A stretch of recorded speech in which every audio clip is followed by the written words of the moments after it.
এই দোয়াটা শিখে নেন, ইনশাআল্লাহ আপনার জীবনের সমস্ত সংকট কেটে যাবে। আমি নিজেও এই দোয়াটা বেশি বেশি করার চেষ্টা করি। দোয়াটা হচ্ছে, মুসা আলাইহিস সালাম একটা গাছের নিচে হেলান দিয়ে বসলেন, বসে দেখলেন দুজন মেয়ে দাঁড়িয়ে আছে দূরে, পানি নিতে পারছে না। লোকজন পানি নিয়ে যাচ্ছে, ওরা দাঁড়িয়ে আছে বেচারি। মুসা আলাইহিস সালাম গিয়ে বললেন, কি সমস্যা আপনাদের? এটা নিয়ে আপনারা আবার মেয়েদের সাথে কথা বলার চেষ্টা করেন।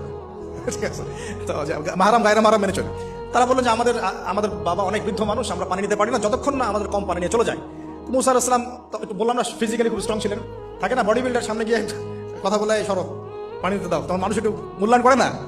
তো মুসা আলাইহিস সালাম এভাবে পানি নিয়ে দিলেন এবং বাছুরদেরকে পানি পান করালেন, করিয়ে গাছের নিচে এসে বসে আছেন। বসে বসে তিনি দোয়া করছেন, এই যে দোয়াটা তিনি দোয়া করছেন, রব্বি, একটা নেক কাজ করলেন না, মানুষের উপকার করলেন, নেক কাজ করে এসে গাছের নিচে বসে দোয়া করছে, আল্লাহ এখানে তো আমার খাবার পানি বাসস্থান কিছুই নাই, আমি কি করব? রব্বি ইন্নী লিমা আনজালতা ইলাইয়া মিন খায়রিন ফাকির, রব্বি ইন্নী লিমা আনজালতা ইলাইয়া মিন খায়রিন ফাকির।